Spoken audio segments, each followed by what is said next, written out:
Hey, well, that's it. Me and baby Blue are officially ready for business. I just finished a whole week at Mahaffey Camp. That was my first real commercial setup. I ran for 7 days and it was a huge success. Shout out to anybody at camp that bought shaved ice or bought one of those crazy specials. They were really well received, and I couldn't be happier.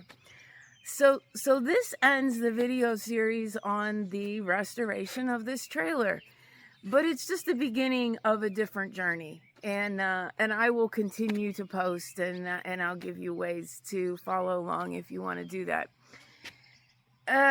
But you know me, and before I end this, I got one more story for you.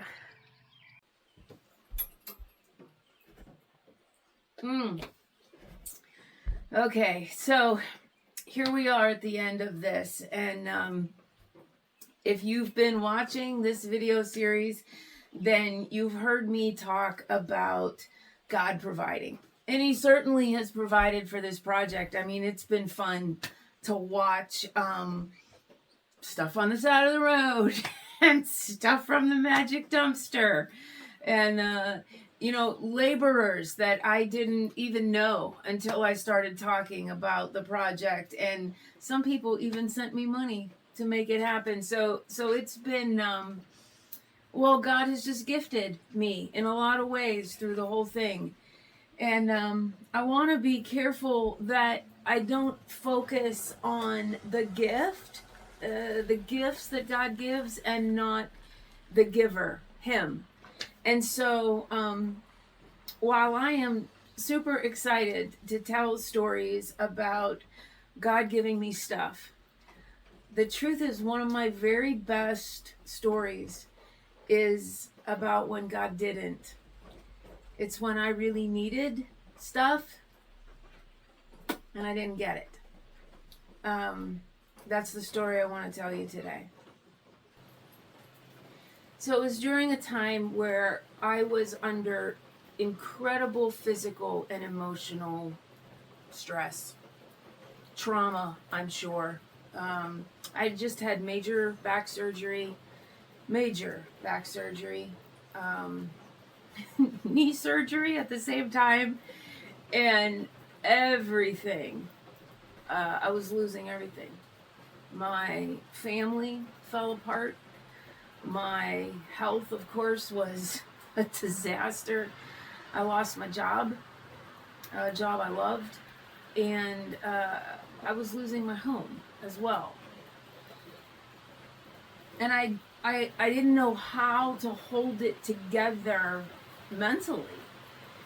So I was in my house alone, and I would get up and I would walk the best I could. That was not easy.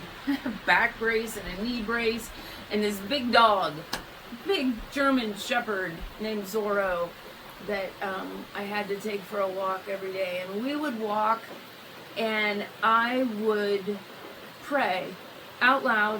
I would just talk to God and ask him to fix all that was broken. I mean, he is a God that is for my family and can heal my health and is in charge of my finances. So I kept waiting for him to show up and rescue me, to give me gifts, right? The things I wanted. And it wasn't happening. And each of those situations got worse and worse and worse. And I would, God has always been there for me, there. Like, I grew up learning who he was. And I remember when I made the choice to walk life with him, that whole connect with God through Jesus, who made the way for us. Like, I chose that in my life, and God is there. I have no doubt that he was there. So I was befuddled at this crisis, which left me so alone and so broken. And I kept thinking of God being there and not doing anything about it, and it was a conundrum from me. And so I would quote scripture about how God gives us strength and joy in the middle of chaos, and felt like I was saying and praying all the right things, but nothing changed, and like I said, it got worse. And I couldn't even come up with my own words anymore. And I had this little book of prayers, and there were chapters for all the things in life, and it gave you words and a lot of scripture to pray. And so surely I thought that would work if I was praying God's own words for these situations. He would show up and make it all better. And so I would walk with that little book in one hand and my dog in the other, and I would read it out loud, and I would talk to God, and I would pray, and I would cry. And sometimes I did that 3 times a day. And as physically difficult as it was for me, it was the only time I felt like I was doing something valuable. One day, I just couldn't do it anymore. I didn't want to read one more word off of those tear-stained pages, and I didn't have any more prayers of my own to pray, and I just stopped on the sidewalk. I was on North Lyman Street, and I was in front of this house with green trim, and I looked towards the sky, and I just said, I am so sad. I am just so sad. I said it over and over and over.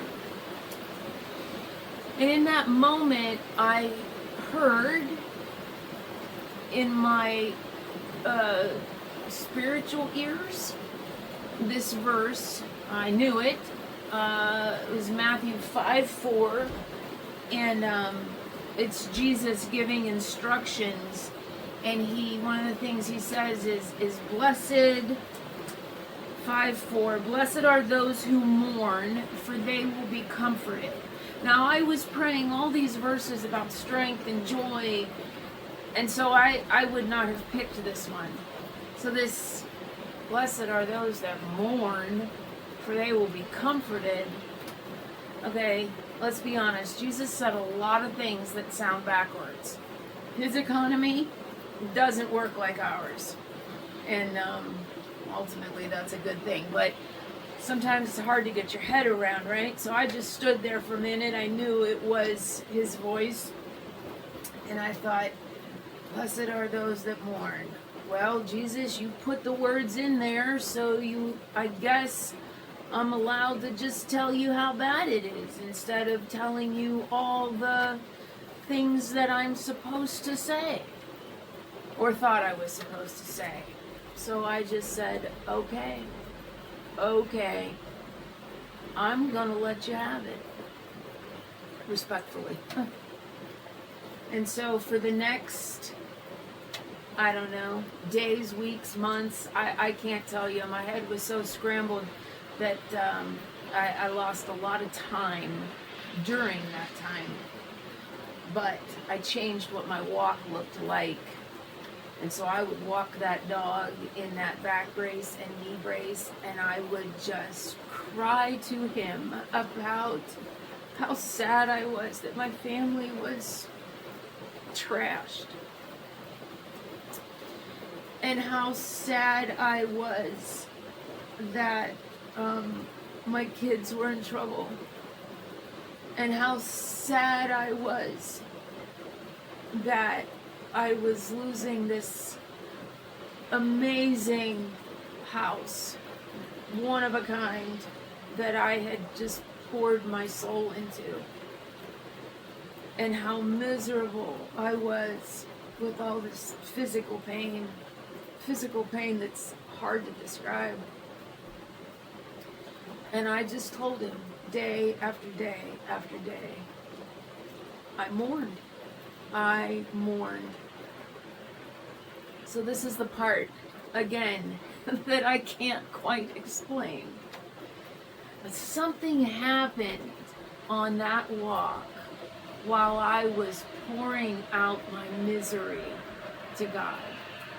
You know, the verse says that if I mourn, I will be comforted. And there's this verse over in John 16. Jesus is talking to his disciples and he's giving them some instructions, and he says, listen, I'm leaving. And it's actually better for you that I leave, because when I'm gone, God the Father, when God the Son leaves, God the Father is going to send God the Spirit. And you will be better off with God the Spirit than you will with God the Son, because he's going to live right here in you. And I'm telling you, that is what happened to me as I walked and mourned. Blessed are those that mourn, for they will be comforted. You know, Jesus calls the Spirit the Comforter, the Counselor. And while I can't put it on paper in some linear form for you, I can tell you that that's what happened. And while God was there for me, he was there when I took that walk and I mourned in authentic lamenting over my life, the Spirit came here. And instead of God just being there, now he was here. And I had something. I didn't have my house, and I didn't have my kids, and I didn't have my family, and I didn't have my job. But I had a measure of God that I had never had before. And I'm going to tell you something. If I had to choose between all the gifts that God could give me or him, I would choose him. I would choose him every time.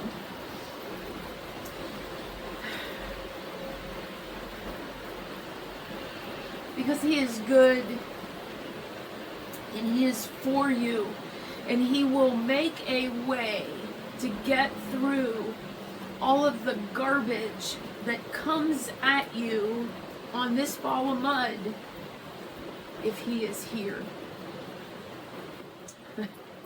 Okay, I've recovered. Sorry, the truth gets me. You know, that relationship with Jesus is real. And he has walked me through some really hard stuff. That story that I just told you, that wasn't the end of it. There was a whole lot coming down the pike that I would have never survived if he wasn't here. So listen, I have spent the last couple months telling you stories of a shaved ice trailer and finding stuff on the side of the road. But that day in front of the house with the green trim, God found me on the side of the road. And he will find you too. And he will move from a God that is there to a God that is here. And Jesus is the pathway for that. He is the one that makes it possible. And if you're one of those people that thinks that your pile of junk is too big for God, it ain't. Trust me, it ain't.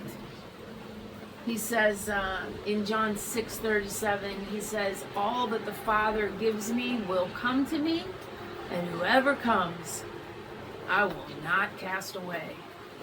So if you feel that thing in your heart that is leaning into this idea of a relationship with God through Jesus, lean in, man. He's calling you. He's calling you. Okay, friend. That's it. I'm done preaching.